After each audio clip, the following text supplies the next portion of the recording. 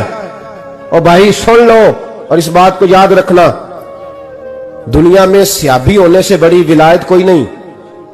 سارے ولی غوث کتب ابدال مل کے بھی سیابی کے قدموں کی خاک تک کو نہیں پہنچ سکتے، لیکن حضرت اویس کرنی سیابی نہیں بن سکے صرف اپنی اماں کی وجہ سے، پیچھے رہے۔ محبوب نے فرمایا تو وہاں رہ کے ماں کی نوکری کر، تیرا نبی تجھ سے راضی ہے۔ اتنا بڑا کام انہوں نے چھوڑ دیا، حضور کی ظاہری زیارت نہیں کر پائے، اور تو کہتا ہے میں فلانے پیر صاحب کے آستانے پہ ہوتا ہوں، اماں بڑے بھائی کے پاس ہوتی ہے، میں جاتا ہوں تنظیموں کے ساتھ، جماعتوں کے ساتھ، اور اماں فلانے کے ساتھ۔ یہ کیسی بات ہوئی؟ یہ کس طرح کا مسئلہ ہوا؟ جو تیری ڈیوٹی ہے اس ڈیوٹی کو پہلے ادا کر، نوکری کو پہلے کر، فرائض کا ادائیگی پہلے کر۔ تو فرض چھوڑ کے نفل کے پیچھے جا رہا ہے، اس کام کو پہلے سر انجام دے۔ میرے نبی پاک صلی اللہ علیہ وسلم نے فرمایا والدین کے نافرمان کو دنیا میں سزا ملتی